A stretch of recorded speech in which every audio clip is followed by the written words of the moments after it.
Welcome to this Friday manna service. Friday manna అన్న ఈ కార్యక్రమం మిమ్మల్ని అందరినీ కూడా దేవుని ప్రేమతో ఆహ్వానిస్తున్నాను. We gonna start a series on the names of God Jehovah. యెహోవా దేవునికి మరి బైబిల్ గ్రంథంలో వివిధమైన ప్రవక్తలు, రాజులు, అలాగే తానే స్వయాన మరి కొన్ని పేర్లను ఆపాదించారు. వాటన్నిటిని కూడా ఈ దినం నుంచి మనం ధ్యానించబోతున్నాం. మొదటిగా జెహోవా షాలోమ్, యెహోవా షాలోమ్ అనే ఈ నామమును ఈ దినం మనము ధ్యానించబోతుండగా నాతో పాటు కళ్ళు మూసుకోండి, ప్రార్థన చేద్దాము. తర్వాత మనము న్యాయాధిపతుల గ్రంథానికి వెళ్దాము. స్తోత్రములయ్యా ప్రభువా, కృపగలిగిన దేవానికి వందనాలు. I pray for everyone that has joined this service ఈ ఉదయకాలమే. అయ్యా ప్రభువా, ఈనాటి ఈ వాక్యపు సమయమునకు హాజరైన ప్రతి ఒక్కరిని బట్టి నీకు వందనాలు చెల్లిస్తున్నాము. ప్రభువా, we need your spirit more than ever.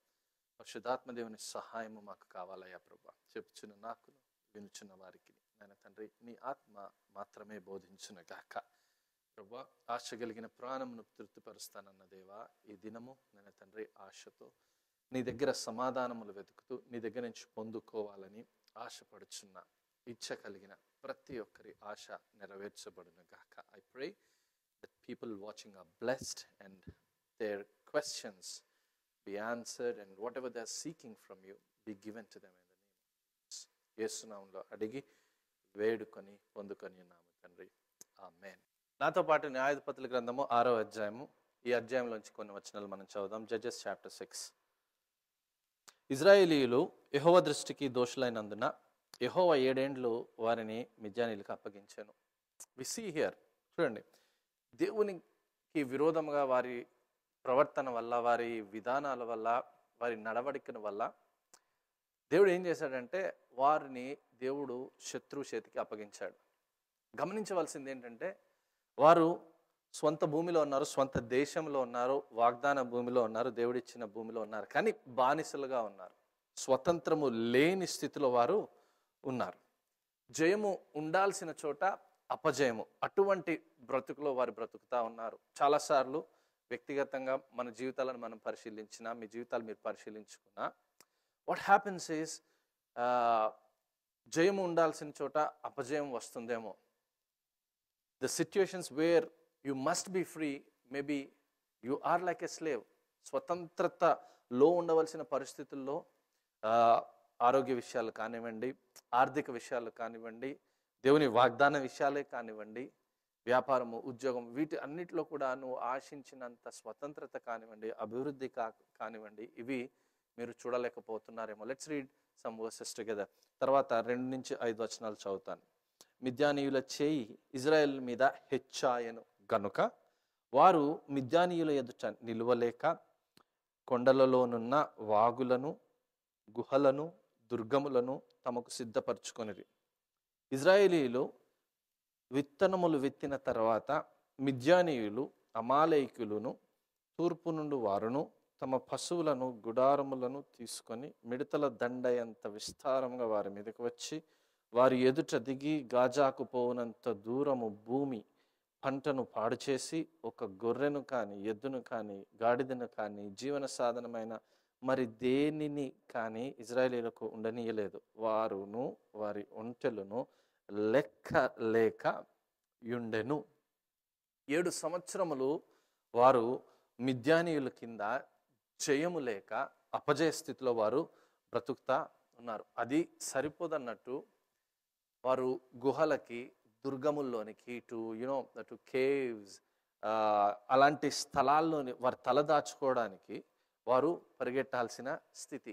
ఇది కూడా చాలదన్నట్లు వారు కష్టపడి పంటను నాటుకొని పంట చేతికి వస్తుంది అనుకున్న సమయంలో మిద్యానీయులు అలాగే అమాలేకీయులు కూడా వచ్చి వీరు పంటను నాశనం చేసి వారికి జీవన సాధనమైనది ఏది కూడా, ఎంత చక్కగా రాసిపెట్టాడు పరిశుద్ధాత్ముడి వాక్యంలో, ఏది కూడా వారికి దొరకకుండా, వారి చేతికి రాకుండా వారిని బానిస బ్రతుకులో వారిని ఉంచారు. వ్యక్తిగతంగా మాట్లాడుతున్నాను, బహుశా ఇలాంటి స్థితే నీ జీవితంలో ఉండొచ్చేమో, కుటుంబంలో ఉండొచ్చేమో. ఎంతో కష్టపడి ఏదో సాధించాలి అనుకున్న సమయంలో, ఇంకా సక్సెస్ అనేది వస్తుంది అనుకునే సమయంలో, ఉద్యోగంలో కానివ్వండి, వ్యాపారంలో కానివ్వండి, చదువుల్లో కానివ్వండి, రైట్, అనుకున్న సమయంలో when you face a backlash, అనుకున్న స్థితి కాకుండా ప్రతికూల స్థితి జరిగేసరికి మన స్థితి కూడా, మీ స్థితి కూడా ఇలాగే చాలాసార్లు ఉంటుందేమో ఒకసారి ఈ వాక్యపు వెలుగులో ఒకసారి పరిశీలించుకోండి. రైట్, కష్టపడి చూడండి, వారు నాటి వారి యూనో పంట కోసే సమయానికి శత్రువులు పంటను నాశనము చేసేసేవారు. 11 నుంచి 13 కూడా నేను చదువుతాను. ఇలాంటి స్థితిలో 6వ వచనంలో అంటాడు, వారు యెహోవాకు మొర్రపెట్టగా. 11వ వచనం, యెహోవా దూత వచ్చి అబియోజ్రీయుడైన యోవాషునకు కలిగిన ఓఫ్రాలోని మస్తకి వృక్షము క్రింద కూర్చుండెను. యోవాషు కుమారుడైన గిద్యోను మిద్యానీయులకు మరుగైయుండునట్లు గానుగు చాటున గోధుమలు దుల్లగొట్టుచుండగా యెహోవా దూత అతనికి కనబడి, దూత చెప్తున్న మాట, పరాక్రమము గల బలాఢ్యుడా, యెహోవా నీకు తోడై ఉన్నాడని అతనితో అనగా, గిద్యోను అంటున్న మాటలు, చిత్తమున ఏలినవాడా, యెహోవా మాకు తోడైండిన ఎడల ఇదంతయు మాకు ఎలా సంభవించాను? యెహోవా ఐగుప్తులో నుండి మమ్మను రప్పించనని చెప్పుచు మా పితరులు మాకు వివరించిన ఆయన అద్భుత కార్యములన్నీ ఏమాయను? యెహోవా మమ్మను విడిచిపెట్టి మిద్యానీయుల చేతికి మమ్మను అప్పగించనని అతనితో చెప్పాను. రైట్, దూత వచ్చి ఆ మస్తకి వృక్షం కింద కూర్చొని గిద్యోను వచ్చినప్పుడు గిద్యోన్ని ఏమని పిలిచిందంటే పరాక్రమం గల బలాఢ్యుడా అని పిలవగానే, తర్వాత చూడండి, అతనికి కనబడి పరాక్రమము గల బలాఢ్యుడా అంతటితో ఆగకుండా యెహోవా నీకు తోడై ఉన్నాడని అతనితో అనగా, ఎప్పుడైతే దూత యెహోవా నీకు తోడై ఉన్నాడు అని అనగానే అప్పుడు గిద్యోను అంటున్న మాటలు, ఒకవేళ దేవుడు మాకు తోడుగా ఉంటే ఇవన్నీ మాకు ఎలాగ సంభవిస్తాయి? రైట్, ఐగుప్తులో నుండి మమ్మను రప్పించనని చెప్తున్నారు మా పితరులు, అంతేకాకుండా ఆయన అద్భుత కార్యములన్నీ కూడా వివరిస్తున్నారు.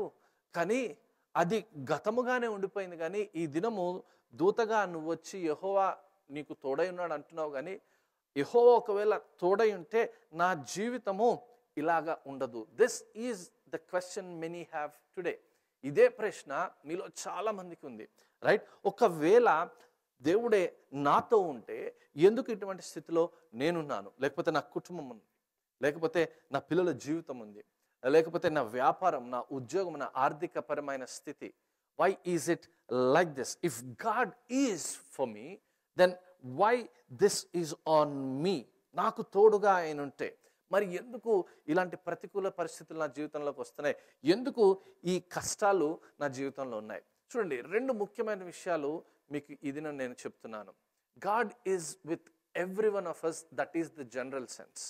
అంటే సాధారణంగా మనమైన కుమారులము, మనమైన కుమార్తెలము కాబట్టి, ఆయనను మనము స్వంత రక్షకునిగా అంగీకరించిన వారం కాబట్టి, దేవుడు కుమారులు కుమార్తెలైన మనందరితో తప్పక ఉంటాడు, సాధారణంగా ఉంటాడు అన్నమాట. రెండోది ఏంటంటే in the specific sense. Specific sense అంటే దేవుడు మనతో పాటు మన స్థితిలో ఉండాలి అంటే, మన ప్రతికూల స్థితిలో ఉండాలి అంటే మనము ఆయనతో ఉన్నామా లేదా అన్నది మనం గమనించాలి. మొదటిది, దేవుడు ఎల్లప్పుడూ మనతో ఉంటాడు. నిన్ను విడువను, నిన్ను ఎడబాయని అన్నాడు. అది దేవుడు తప్పక మనల్ని విడువడు. కాకపోతే నువ్వు దేవునితో ఉన్నావా, దేవునిలో ఉన్నావా అన్నది ఈ దినము నీకు నువ్వు వేసుకోవాల్సిన ప్రశ్న. నీ నడవడిక కానీ, నీ మాట విధానము కానీ, నీ జీవిత విధానము కానీ, your life, your walk with God, how good is it? ఎలాగా నువ్వు దేవునిలో జీవిస్తున్నావు? మరొకసారి మీకు మొదటి వచనం చూపిస్తున్నాను చూడండి.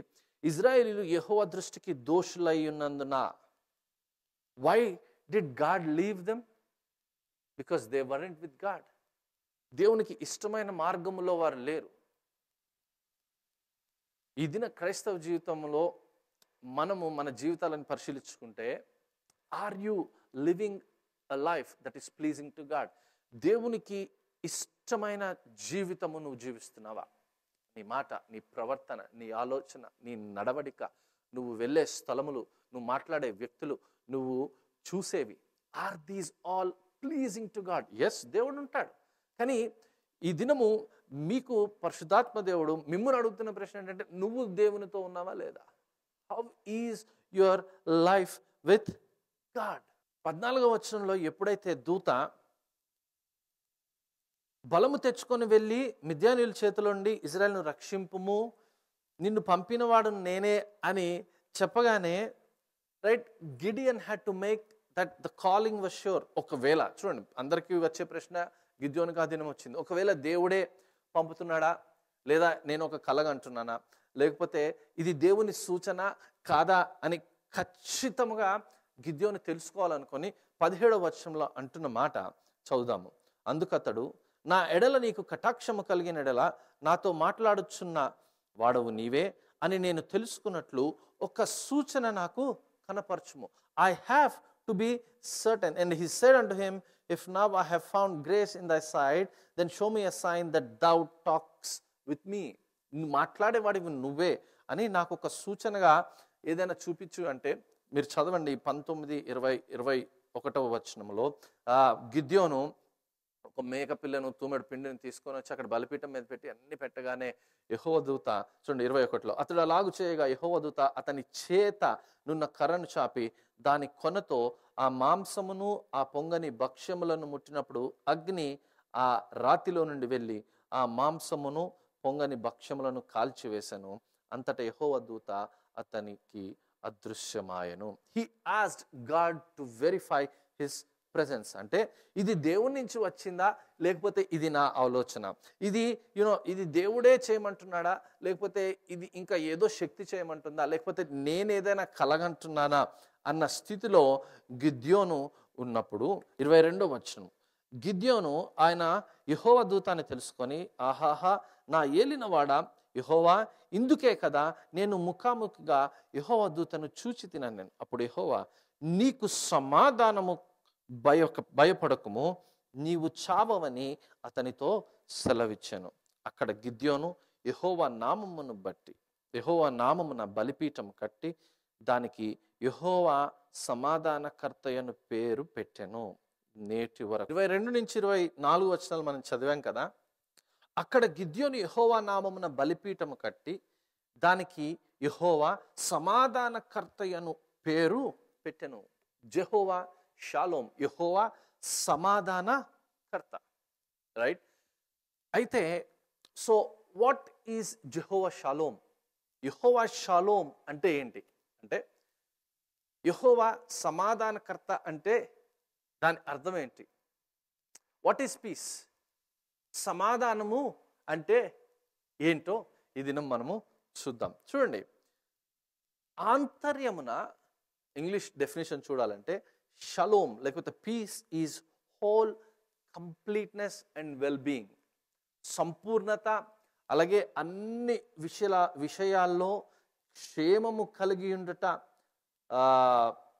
సంపూర్ణత కలిగి ఉండట సమాధానం. సమాధానం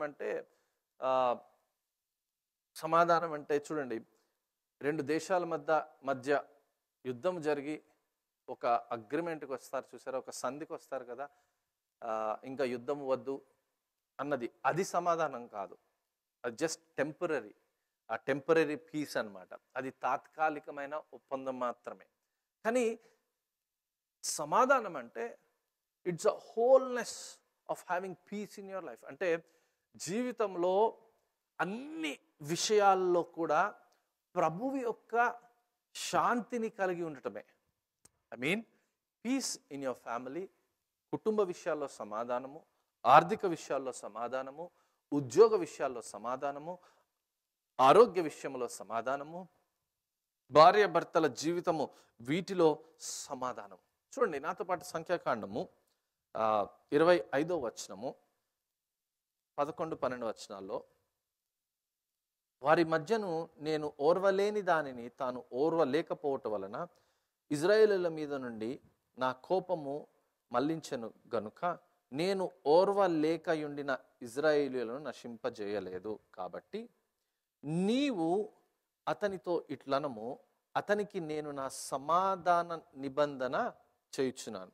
ఏం లేదండి, 2 వచనాల్లో దేవుడు ఏదైతే ఓర్వలేనివి దేవుడు ఓర్వలేక ఉన్నాడో అక్కడ ఈ వ్యక్తి ఓర్వలేక ఉన్నాడు. కాబట్టి దేవుడు ఏమంటున్నాడంటే, నీవు అతనితో ఇట్లనము, అతనితో నేను నా సమాధాన నిబంధనను చేయుచున్నాను. ఫస్ట్ థింగ్ ఈజ్ షలోమ్ అంటే having peace. Yes, having peace in every area of your life. జీవితంలో ప్రతి ఒక్క స్థితిలో సమాధానము కలిగి ఉండటమే యెహోవా షలోమ్ అనే మాటకు ఉన్న అర్థము. అంటే first thing is you have to have reconciliation. దేవుని సమాధానంలోనికి నువ్వు అడుగు పెట్టాలి అంటే you got to reconcile with God. దేవునికి నీకు మధ్య ఉన్న పాపము అనే ఈ గోడను ఎప్పుడైతే నువ్వు తొలగించగలవో, అంటే దేవుని దగ్గరకు వచ్చి ప్రభువా నా జీవితం ఇలాంటిది, నేను చేస్తున్న పని ఇలాంటిది అని దేవుని దగ్గర నువ్వు ఒప్పుకోగలుగుతున్నావో, అప్పుడు షలోమ్ అనే ఆ సమాధానంలోనికి మొదటి అడుగు మాత్రం నువ్వు వేస్తున్నావు. To receive the peace of God, to receive Jehovah shalom into your life, యెహోవా షలోమ్ అనే ఈ సమాధానమును నువ్వు పొందుకోవాలంటే మొదటిగా ఏం చేయాలంటే దేవునికి నీకు మధ్య పాపము అనే కూడా ఉండకూడదు. యెషయా గ్రంథం 57లో ఒక మాట అంటాడు చూడండి, 21వ వచనంలో, దుష్టులకు నెమ్మది ఉండదని నా దేవుడు సెలవిచ్చున్నాడు. అంటే there is no peace says my God for the wicked. అంటే sin interrupts the peace between God and man. అంతగా చెప్పాలంటే నీలో సమాధానము కావాలి అంటే రైట్, నీలో ఉన్న పాపం తీసేయాలి. వాక్యం ఏం చెప్తుందంటే దుష్టులకు నెమ్మది ఉండదని నా దేవుడు సెలవిచ్చున్నాడు. ఒకవేళ నీ జీవితం దుష్టత్వంలో ఉంటే, ఇంకా పాపములో ఉంటే, నువ్వు ఏది చేసినా నువ్వు నెమ్మది పొందలేవు దేవుని దగ్గరికి వస్తే తప్ప.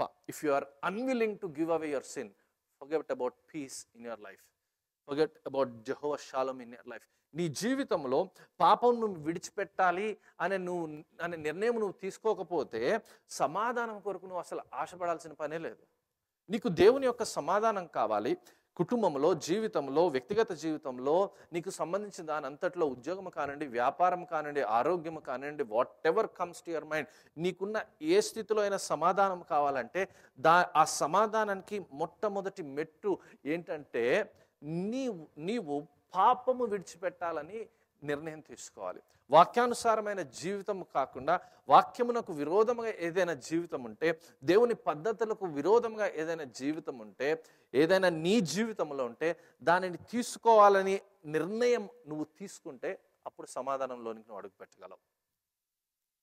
చాలామంది సమాధానం కొరకు ఫ్రెండ్స్ దగ్గరికి వెళ్తారు, స్నేహితుల దగ్గరికి, బంధువుల దగ్గరికి, లేకపోతే అలవాట్ల దగ్గరికి, రిక్రియేషనల్ ఫెసిలిటీస్ దగ్గరికి.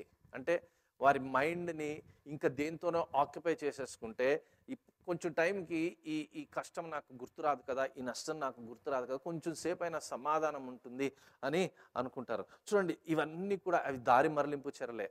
They does nothing right. ఒక తాగుబోతుకు తాగినంత సమయమే వాడి లోకంలో వాడు ఉంటాడు రైట్. అలాగే కొంతమంది స్నేహితులతో ఉన్న సమయంలోనే చాలా సంతోషంగా ఉంటారు రైట్. కొంతమంది బంధువుల మధ్య సంతోషంగా ఉంటారు. కానీ ఇవి ఏవి కూడా నీకు సమాధానం తెచ్చిపెట్టేవి కాదు. These are just distractions and deflections to the peace of God right. Unwilling to address the sin is a refusal to receive peace in your life. నీ జీవితంలో ఉన్న పాపమును నువ్వు ముందుగా డీల్ చేయకపోతే దేవుని సమాధానం నువ్వు పొందుకోలేవు. అయితే ఇక్కడ ఈయన అన్నది ఏంటంటే యెహోవా సమాధానకర్త అంటున్నాడు. జెహోవా షలోమ్, యెహోవాయే సమాధానం. ఉద్యోగం సమాధానం కాదు, స్నేహితులు సమాధానం కాదు. వింటున్నారా? గాడ్ నీకున్న అలవాట్లు సమాధానం కాదు. your habits, your addictions, they are not peace. As Gideon says, Jehovah is peace. యెహోవాయే సమాధానం. అయితే ఇప్పుడు ప్రశ్న ఏంటంటే, how do I get this peace into my life? Right.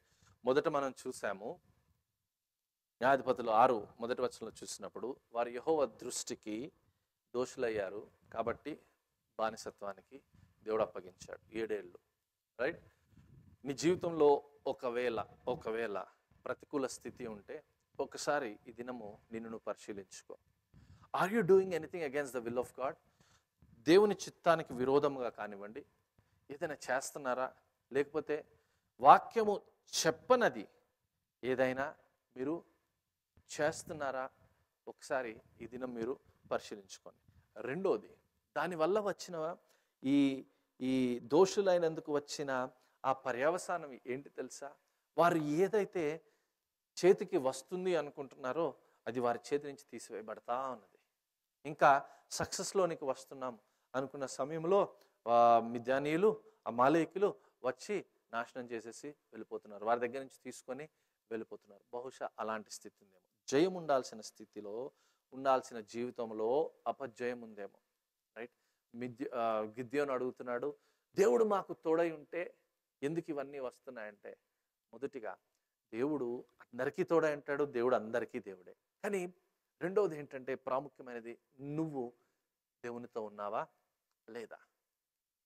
Jehovah shalom, యెహోవా యొక్క సమాధానము నీ జీవితంలో ఉండాలంటే మొదటిది ఏంటంటే ఆయనకి నీకు అడ్డుగా ఉన్న దుష్టత్వము, ఆయనకి నీకు అడ్డుగా ఉన్న పాపము, వీటిని నువ్వు you have to address them. వాటి గురించి నువ్వు ఒకసారి ఆలోచించాలి. నువ్వు వివాహము, లేకపోతే you might be married for 40 years, 40-30 సంవత్సరాలు నీ వైవాహిక జీవితంలో నువ్వు ఉండొచ్చు. కానీ ఆయనకు విరోధంగా ఏదైనా చేస్తున్నావా? నువ్వు స్టూడెంట్ అవ్వచ్చు, యవనస్తుడివే కావచ్చు, ఒక మంచి ఉద్యోగస్తుడు, మంచి వ్యాపారస్తుడివే కావచ్చు. But you have to check yourself today to receive the peace of God. If you are unwilling to address this, then forget about the peace God will give. అయితే ఇలాంటి సమాధానమును, యూ నీడ్ పీస్. నీ జీవితంలో సమాధానం అనేది కావాలి. ప్రతి ఒక్కరి జీవితంలో సమాధానం కావాలి. రైట్? ప్రతికూల స్థితులు ఉన్నాయి, ఆ స్థితుల్లో సమాధానం కావాలి. సమస్యలు ఉన్నాయి, ఆ సమస్యల్లో సమాధానం కావాలి. సో ద క్వశ్చన్ ఈస్, ఈ సమాధానము నాకు ఎలాగా వస్తుంది? నీకు ఈ సమాధానం ఎలాగొస్తుందంటే the same way Gideon got it. Right? గిద్యోనుకి ఎలాగైతే ఈ సమాధానం వచ్చిందో నీకు కూడా అలాగే ఆ సమాధానం దయచేయబడుతుంది. చూడండి, గిద్యోనికి సమాధానం ఎప్పుడు కలిగిందంటే దేవుడు తనతో ఈ స్థితిలో ఉన్నాడు అని అతడు తెలుసుకున్నప్పుడు. When he knew that God was with him. అమాలేకులు వచ్చారు, తర్వాత మిద్యానీయులు వచ్చారు. మిద్యానీయుల చేతికి అప్పగింపబడ్డారు. వారి జీవ సాధనమైనది ప్రతి ఒక్కటి తీసుకువెళ్తున్నప్పుడు ఎప్పుడైతే యెహోవా దూత వచ్చి మాట్లాడి దేవుడు నీకు తోడై ఉన్నాడు అని చెప్పిన తర్వాత, గిద్యోను ఒక సూచన అడిగిన తర్వాత, రైట్, అప్పుడు ఆ సూచన, ఆ దేవదూత ఆ సూచన యెహోవా దేవుడు ఇచ్చిన తర్వాత గిద్యోను ఖచ్చితంగా నమ్మాడు. ఏంటంటే దేవుడు తనతో ఈ స్థితిలో ఉన్నాడు అని. రైట్? దేవుడు అతన్ని దర్శించాక యెహోవా షలోమ్, యెహోవా సమాధానకర్త అని అతడు ఆ బలిపీఠమును కట్టి పేరు ఎప్పుడు పెట్టాడు? 24వ వచనం చూద్దాము. అక్కడ గిద్యోను యెహోవా నామమున బలిపీఠము కట్టి దానికి యెహోవా సమాధానకర్తయను పేరు పెట్టెను. రైట్? ఇవన్నీ ఎప్పుడు చేశాడు తెలుసా? ఇంకా గిద్యోనీయుల మీద జయము పొందనప్పుడే చేశాడు. ఇంకా యుద్ధం ప్రారంభం కాలేదు, ఇంకా యుద్ధములో అతనికి విజయం అనేది రాలేదు. కానీ సమస్య పోకముందే అతడు ఒక బలిపీఠము కట్టి ఆ బలిపీఠముకు యెహోవా సమాధానకర్త అని పేరు పెట్టి హీ బిగాన్ టు వర్షిప్. ఎందుకు అలా చేయగలిగాడంటే తన మనసులో ఒకటి తను స్థిరపరచుకున్నాడు. ఏంటంటే ఏది ఏమైనా దేవుడు నాకు తోడై ఉన్నాడు అని. Hallelujah, come on. This realization ఎప్పుడైతే ఈ ఆలోచన గిద్యోనులోనికి ప్రవేశించిందో, then his mind set changed. తను ఆలోచించే విధానము మారిపోయింది. ఎప్పుడు? దేవుడు నాతో ఉన్నాడు అని గిద్యోను నమ్మినప్పుడు. యెహోవా సమాధానకర్త అని అక్కడ ఒక బలిపీఠం కట్టాడు. మళ్ళీ చెప్తున్నాను, యుద్ధం జరగలేదు ఇంకా. రైట్? సమస్య ఇంకా పోలేదు. కానీ ఎప్పుడైతే తను నమ్మాడో దేవుడు నాకు జయము దయచేస్తాడు అని తను హృదయంలోనికి సమాధానము వచ్చేసింది. Hallelujah. That is what you have to believe today, in spite of everything. ఏది జరిగినా, ఏది జరగకపోయినా, రైట్, ఇఫ్ యు బిలీవ్, నీ మనసంతటితో దేవుడు నాకు తోడై ఉన్నాడు అని నువ్వు నమ్మినట్లయితే ఆయన సమాధానము నీలోనికి, నీ కుటుంబములోనికి, ఉద్యోగంలోనికి, wherever you go it will follow. Amen. నువ్వు చేస్తున్న పనిలో, ఉద్యోగంలో, if you believe God is with me, you will find Jehovah Shalom there. Hallelujah. Right. తర్వాత సమయం తక్కువగా ఉంది కాబట్టి 6-7 అధ్యాయాలు చదవండి, చాలా మంచి అధ్యాయాలు. తర్వాత 2వ అధ్యాయంలోనికి వెళ్ళినప్పుడు గిద్యోను సైన్యమును సిద్ధపరచుకుంటా ఉంటాడు. సుమారు 32,000 మంది పైగా ఉన్నారు, 34 అంటారు కొంతమంది, సరే వాట్ ఎవర్ ఇట్ ఈస్. కానీ దేవుడు ఆ 1000 మందిని తీసేసి 300 మందితో దేవుడు అన్నాడు గిద్యోనికి, నేను నీకు విజయము ఇస్తాను. శత్రు బలము అధికమైనది, కానీ దేవుడు ఏర్పరచుకున్నది 300 మంది. మళ్ళీ అప్పుడు గిద్యోనికి ఒక ప్రశ్న వచ్చింది, 300 మందితో నేను ఎలాగ ప్రభువా జయము తీసుకురాగలనంటే, చూడండి దానికి కూడా గిద్యోనికి దేవుడు సమాధానం ఇస్తూ 2వ అధ్యాయం 13, 14, 15 నేను త్వరగా చదువుతాను. గిద్యోను వచ్చినప్పుడు ఒకడు తాను కనిన కలను తన చెలికానికి వివరించుచుండెను.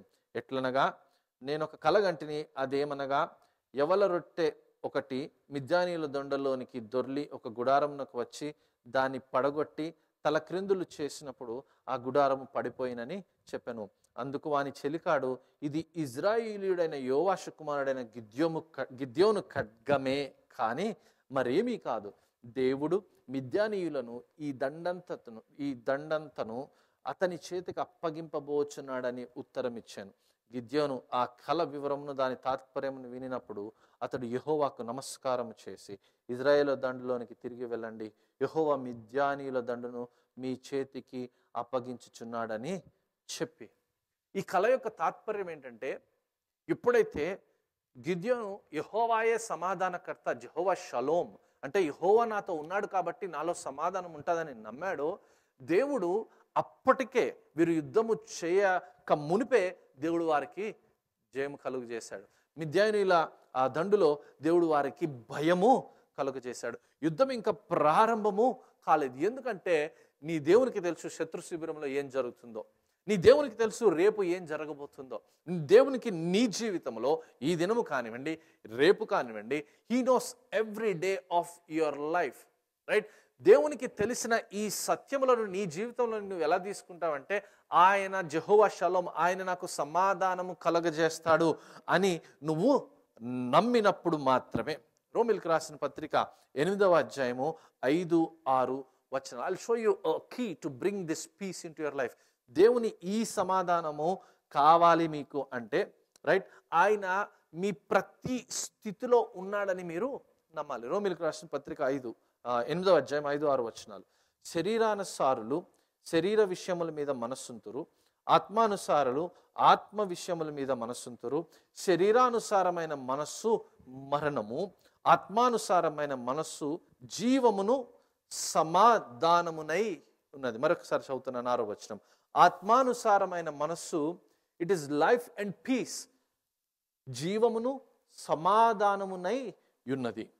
ఎలాగనగా శరీరానుసారమైన మనస్సు దేవునికి విరోధమై ఉన్నది, అది దేవుని ధర్మశాస్త్రమునకు లోబడదు, ఏ మాత్రమును లోబడ నేరదు. చూడండి, mindset is the key to have God's peace in your life. మీకు సమాధానము కావాలంటే మీ మనస్సు శరీరానుసారమైన వాటి మీద కాకుండా ఆత్మానుసారమైన వాటి మీద ఉండాలి.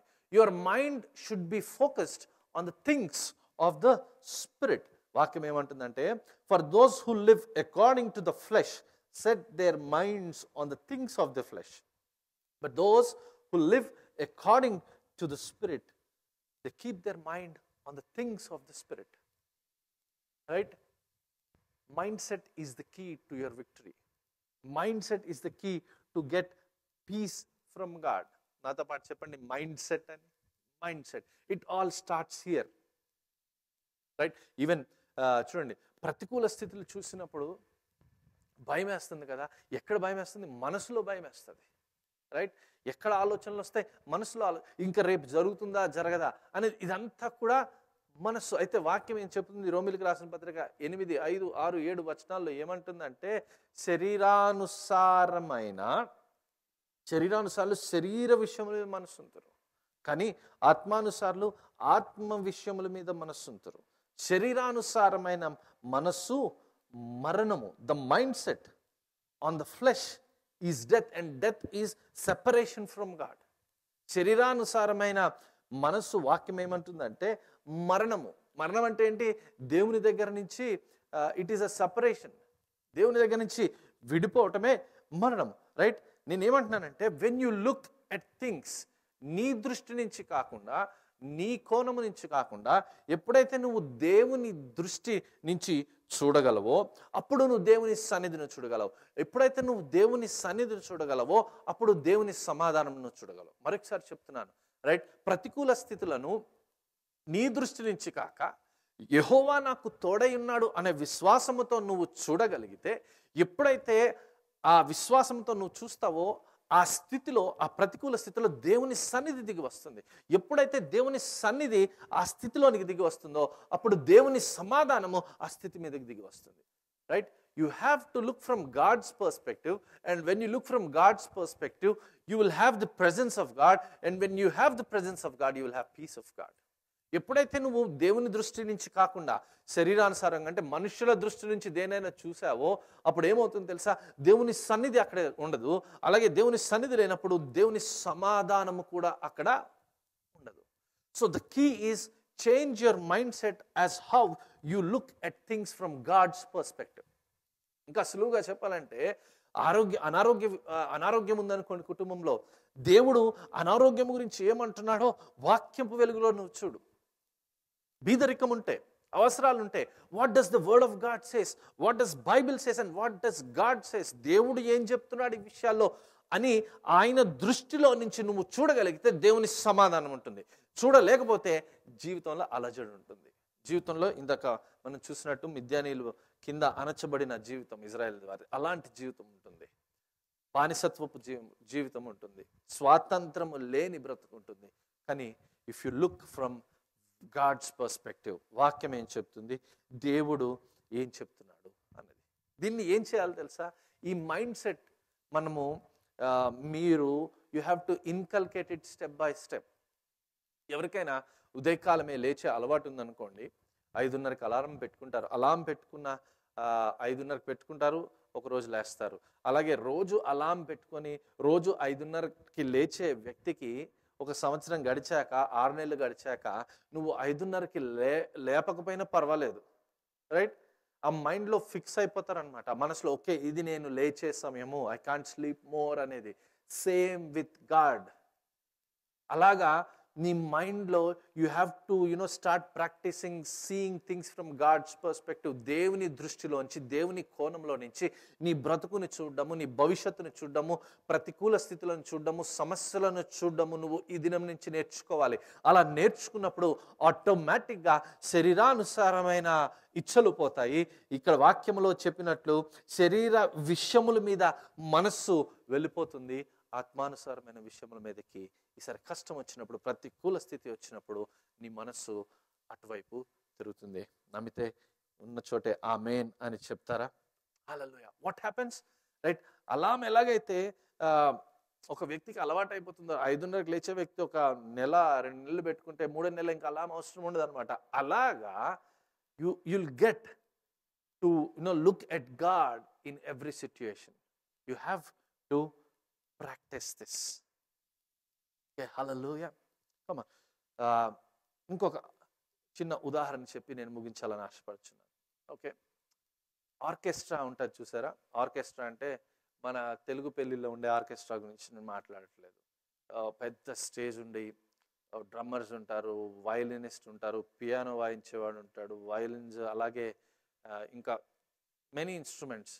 వాళ్ళందరూ కూడా ఆ స్టేజ్ సెట్ చేస్తున్నప్పుడు, ఈవెన్ మన చర్చ్లో కూడా ప్రాక్టీస్ అప్పుడు మీరు చూసినట్లయితే ఆ డ్రమ్స్ సెట్ చేస్తూ ఉంటారు, గిటార్స్ ట్యూన్ చేస్తూ ఉంటారు. ఆ ట్యూన్ చేసేటప్పుడు, అవి సెట్ చేసేటప్పుడు వినడానికి అంత ఇంపుగా ఉండదు. You don't like the sounds, ఎందుకంటే ఆఫ్ స్కేల్ వెళ్తూ ఉంటారు. అవి ట్యూన్ చేసేటప్పుడు it doesn't really look good. Orchestra కూడా అంతే, చాలా వాయిద్యాలు ఉంటాయి, చాలామంది వాయించేవారు ఉంటారు. ఇంకా షో ప్రారంభం కాకమునుపు వారు అవన్నీ సెట్ చేస్తున్నప్పుడు ఆ సౌండ్స్ కూడా అంత వినడానికి ఇంపుగా ఉండవు. కానీ ఎప్పుడైతే ఆ ఆర్కెస్ట్రాని కండక్ట్ చేసే ఒక వ్యక్తి ఉంటాడు, దే కాల్ హిమ్ కండక్టర్ అనమాట. బస్ కండక్టర్ కాదు, రైట్? ఆర్కెస్ట్రాని కండక్ట్ చేసేది చాలా మందికి తెలుసు కదా, 2 చేతుల కర్రలు పట్టుకొని ఇలా ఊపుతూ ఉంటాడు. ఆయన స్టేజ్ మీదకి వచ్చి ఆయన ట్యాప్ చేయగానే అక్కడ ఉన్న వారందరూ కూడా అటెంటివ్ అయిపోతారనమాట. And when he waves his hands, ఆయన చేతులు ఇలాగా ఊపడం ప్రారంభించగానే you know what happens, beautiful music starts to flow.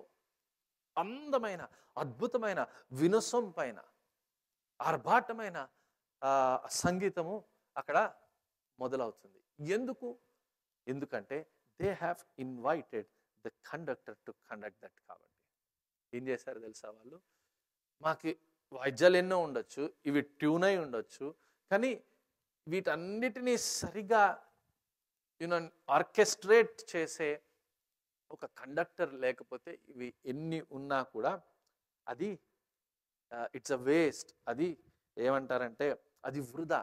కాబట్టి what you have to do is, ఎలాగైతే ఆ ఆర్కెస్ట్రా నడిపించే వ్యక్తి ఆ స్టేజ్ మీదకి వచ్చి తన చేతులు ఊపేసరికి అంతా కూడా మారిపోయిందో, అలాగే you have to invite God in your life.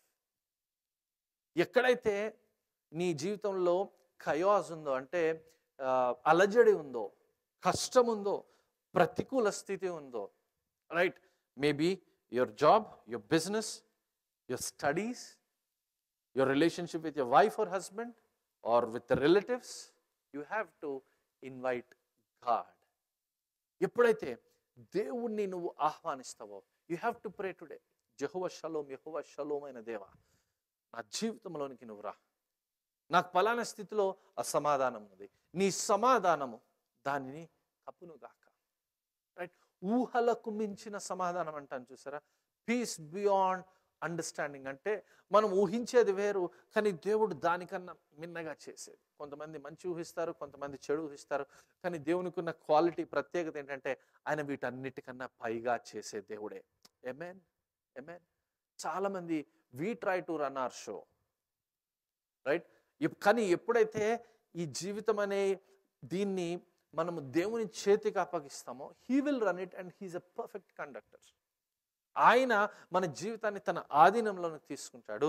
ఆయన నడిపించే జీవితము అద్భుతమైన జీవితం. సో డోంట్ కీప్ దిస్ ఆర్కెస్ట్రేటర్, అంటే ఎలాగైతే ఆ మ్యూజిక్ నడిపించే వ్యక్తిని స్టేజ్ మీదకి ఆహ్వానించారో అలా క్రీస్తుని ఆహ్వానించాలి, దేవుణ్ణి ఆహ్వానించాలి, యెహోవా షలోమ్ అని నువ్వు ఆహ్వానించాలి. ఆయన బయట పెడితే ఆ మ్యూజిక్ అర్థమే ఉండదు, వినడానికి సొంపుగా ఉండదు, కానీ ఆయన వచ్చినప్పుడు it will be a beautiful thing. యెషయా గ్రంథము 26వ అధ్యాయము 1 వచనము నేను చూపిస్తాను. The question today is, do you want this peace? ఈ సమాధానము నీకు కావాలా? రైట్? ఈ సమాధానం నీకు కావాలంటే ఒక్కరే ఇవ్వగలరు, ఆయనే యెహోవా షలోమ్, ఆయనే యెహోవా షలోమ్, యెహోవా సమాధానకర్త. ఆయన ఇవ్వాలంటే he has his own terms.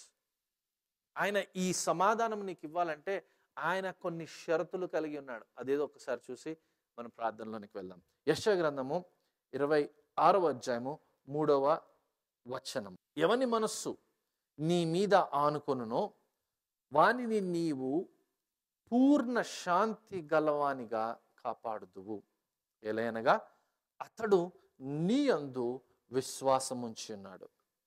You will keep him in perfect peace, whose mind is stayed on you, because he trusts in you. ఈ సమాధానం కావాలంటే ఒకటే టర్మ్ దేవుడు చెప్పాడు, ఏంటంటే you have to believe me, you have to keep trust in me. దేవుడు ఏమనంటే నా మీద నీ నమ్మిక ఉంచు. ఎంత క్లియర్గా రాశారంటే, ఏలయనగా అతడు నీ యందు విశ్వాసముంచి ఉన్నాడు. ఈ దినము this is a short message, కానీ I think this is very applicable to our lives. మన జీవితాలకి ఆపాదించుకోగలిగిన, అవలంబించుకోగలిగిన వాక్యం ఈ దినం దేవుడు మనకి ఇచ్చాడు. జెహోవా షలోమ్ మంచిదే, దాని మీద పాటలు పాడడము మంచిదే, కానీ దానితో సరిపోదు. ఆ యెహోవా షలోమ్ యొక్క సమాధానము మన జీవితంలోనికి రావాలంటే పాపమును మనం తీసివేయాలి. నీకు దేవునికి అడ్డుగా ఉన్న ప్రతిదీ, విరోధముగా ఉన్న ప్రతిదీ, అది పాపము కానివ్వండి, అది దుష్టత్వం కానివ్వండి, అది వాక్యానుసారము కాని జీవితం కానివ్వండి, ఇవన్నిటిని నువ్వు తీసుకోగలిగి, if you come to God, నువ్వే తీసుకోలేవు, దేవుని దగ్గరకు వచ్చి, అయ్యా ప్రభువా, right, I have been saved for so many years, నేను రక్షించబడ్డాను, వాగ్దానం పొందుకున్న వాడినే, కానీ వాగ్దానం పొందుకున్నా కూడా బానిసత్వం లాంటి జీవితంలో ఉన్నాను, ఫ్రీడమ్ లేని జీవితంలో ఉన్నాను, రైట్, సక్సెస్ లేని జీవితంలో ఉన్నాను. So but now I learn that Jehovah Shalom can give me. Jehovah Shalom, సమాధానకర్త నాకు ఈ సమాధానం ఇవ్వగలని తెలుసుకున్నాను కాబట్టి లార్డ్ ఫర్గివ్ మీ అని నువ్వు దేవుణ్ణి అడగాలి. ఇంకోటి ఏంటంటే, చూడండి, know that God is with you in every part of your life. You have to recognise and realise, నీ ప్రతి స్థితిలో దేవుడు నీకు తోడుగా ఉన్నాడు. You have to give your entire life to him, make it open to him. దేవుడు నీలోనికి రావాలి అంటే, నువ్వు దేవునితో ఉండాలంటే, నీ జీవితంలో ఏ భాగము కూడా క్రీస్తుకి, దేవునికి దాచినది రహస్యంగా ఉండక్కర్లేదు. You have to willingly and intentionally give it to God. అది నువ్వు దేవునికి ఇవ్వాలి. తర్వాత mind set. You have to have a mind set of God. దేవుని దృష్టి నుంచి నువ్వు చూడగలగాలి. ఎందుకు చూడాలి దేవుని దృష్టి అంటే, దేవుడు అన్నాడు నీ గురించి ఆయనకు కలిగిన ఉద్దేశంలో అవి సమాధానకరమైనవే. ఈ దినము ఎటువంటి తుఫానున్నా, అలజడున్నా, whatever it is, believe the word of God, what it says. అది అంటుంది, వాక్యం చెప్తుంది, అవి సమాధానకరమైనవి. అది దేవుని యొక్క దృష్టి. అనారోగ్యం ఉందనుకోండి, అనారోగ్యం ఉన్నప్పుడు నిన్ను స్వస్థపరిచి యెహోవాను నేనే. That is God's view. అది దేవుని యొక్క దృష్టి. నువ్వు ఎన్నికలేని వాడివి, కానీ వాక్యం చెప్తుంది హెచ్చింపు అది ఆయన దగ్గర నుంచి వస్తుందని. అది ఆయన యొక్క దృష్టి. నువ్వు ఎప్పుడైతే నీ జీవితాన్ని ఆయన కోణంలో నుంచి చూడడం ప్రారంభిస్తావో, you will see your life changing. నీ జీవితం మారడం నువ్వు చూస్తావు. చివరిగా ఏంటంటే, ఈ సమాధానం నీకు ఎప్పుడు వస్తుందంటే, ఎప్పుడంటే అతడు నా యందు విశ్వాసం ఉంచున్నాడు. When you believe God, if you ప్రతి విషయంలో నువ్వు దేవుని మీద విశ్వాసం ఉంచితే, లోకంలో కానివ్వండి, లోకంలో చుట్టూ ఉన్న వాటిని కానివ్వండి, బయట పరిస్థితులు కానివ్వండి, పొలిటికల్ సినారియో కానివ్వండి, whatever the financial market crash అయినా కానివ్వండి, ఇవన్నీ కాదు. If you trust in God, if you have faith in God, then God's peace, Jehovah Shalom నిన్ను కప్పుతుంది. Amen. Praise the Lord. Hope you are blessed. ప్రార్థన చేసుకుందాం. కళ్ళు మూసుకోండి. ప్రియా తండ్రి, నీకు వందనాలయ్యా ప్రభా. O God, you're a God who gives peace. You're a God who give fullness. అయ్యా తండ్రి, సంపూర్ణ సమాధానం ఇచ్చే దేవుడవు నీవయ్యా. You're a God who likes our well being. మా క్షేమము కోరే దేవుడవు నీవయ్యా. ఈ దినము I pray for people who are watching this. ఈ కార్యక్రమంలో పాల్గొన్న వీరందరి గురించి ప్రార్థిస్తున్నాను. ఏ ఏ కుటుంబములు అయితే సమాధానము లేదో, భార్యాభర్తల మధ్య యేసునామములో సమాధానము కలుగునుగాక. అయ్యా తండ్రి, this happens when they realise it and when they come to your feet. వాక్యం విని వదిలేయకుండా వాక్యానుసారముగా వారు ఈ దినము నీ పాదములు పట్టుకుంటే నీ సమాధానం వారి మీద కుమ్మరించబడుతుంది. There are students who are listening. There are people who are in business. There are people who are in jobs.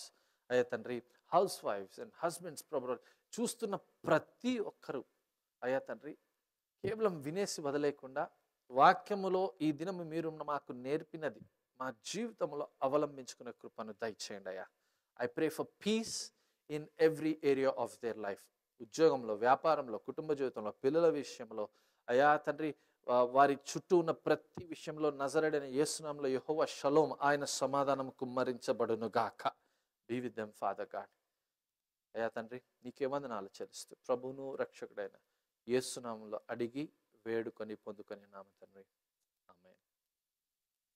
Amen. God bless you all. See you on Sunday.